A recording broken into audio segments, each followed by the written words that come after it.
बिस्मिल्लाहिर्रहमानिर्रहीम। स्टूडेंट, आज का जो हमारा लेक्चर्स है वो मैं क्वेश्चंस करवाऊंगी आपको 14.19 से।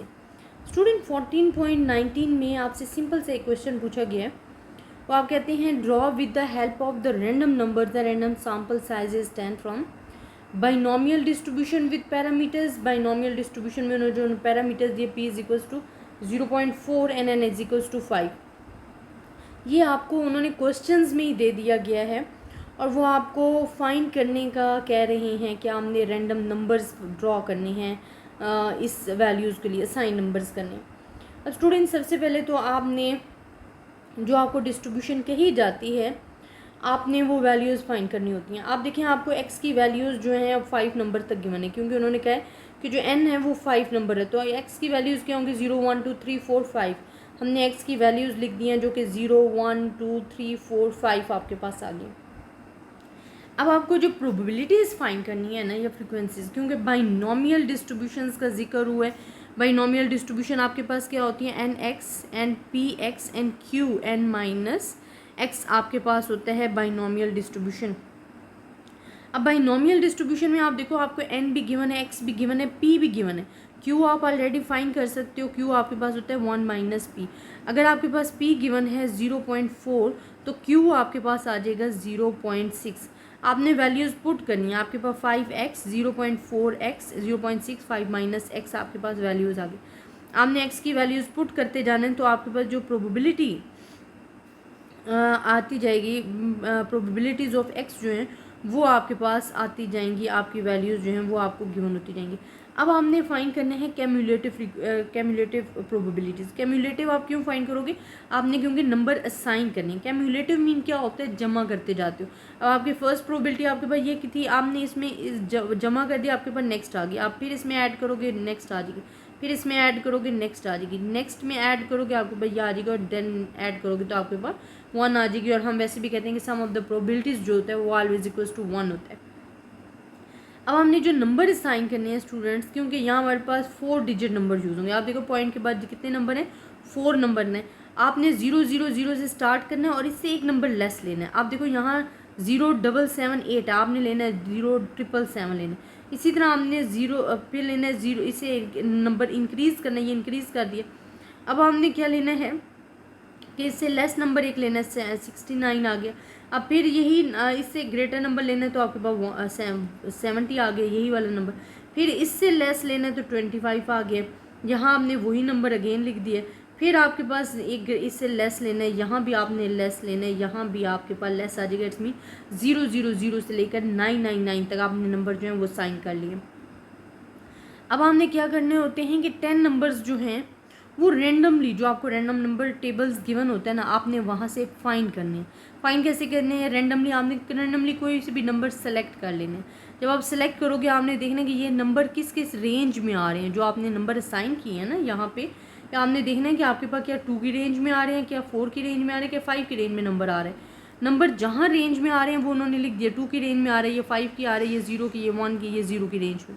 अब आपने देखना है कि जो 0 की रेंज में आ रहे हैं वो आपके पास कितने नंबर हैं? 3 नंबर्स हैं। इसी तरह 1 की रेंज में कितने नंबर आ रहे हैं? 0 आ रहे हैं। 2 की रेंज में कितने हैं? 3 की रेंज में। या आपके पास फ्रीक्वेंसी जो हमारे पास डिस्ट्रीब्यूशन होता है बन जाता है।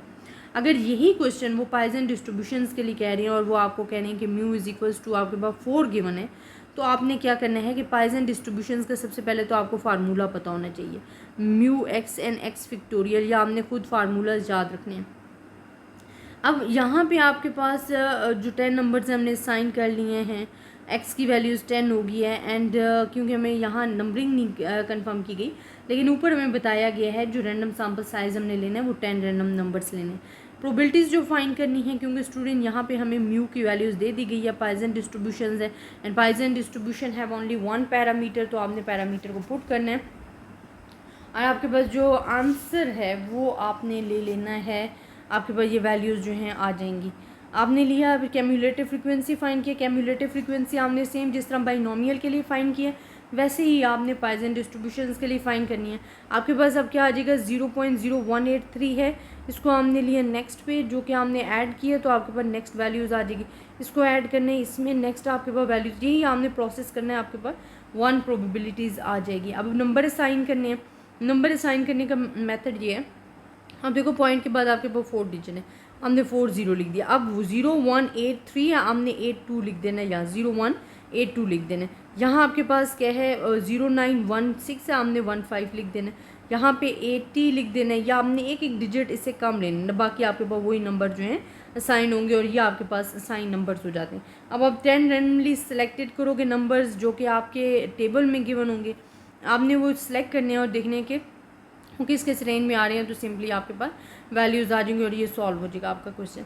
इसी तरह 14.21 क्वेश्चन गिवन है, जहाँ आपसे 3 स्ट्रेटम आपको दे दिए गए हैं और वो आपको कह रहे हैं कि select the stratified random sample of size n is equals to 8, proportional allocation from the following population and find the sample mean and estimate of the population। हमने sample mean and population mean निकालना। अब देखिए आपको stratified random samples या stratum कब given होते हैं, जब पॉपुलेशन बहुत ज़्यादा लार्ज होती है। अब उसमें से स्ट्रेटा यूनिट सेलेक्ट करते हो और उनमें से जो सैम्पल सेलेक्ट करते हो उसको स्ट्रेटम कहते हैं। स्ट्रेटम उन्होंने खुद दे दिया आपको। अब स्टूडेंट आपको पता है कि जो प्रोपोर्शनल एलोकेशन होता है उसका फार्मूला हमारे पास होता ही है। या आपको बताते हैं कि आपने कितने जो सैम्पल्स हैं सिलेक्ट करने हैं, क्या आपने N1 कितना सिलेक्ट करना है, N2 कितने सिलेक्ट करने हैं, N3 क्या आपने तमाम स्ट्रेटम 3 स्ट्रेटम जिन्हें गिवन है। तो जिस तरह N1 आया इट्स मीन कि आपने फर्स्ट स्ट्रेटम में से 2 वैल्यूज़ जो है रैंडमली सिलेक्ट करनी है, 2 स्ट्रेटम में से 3 रैंडमली वैल्यूज सेलेक्ट करनी है और यहाँ से आपने 3। अब देखिए आपके पास N टोटल क्या था 8 था, तो कैपिटल N आपके पास 16 है।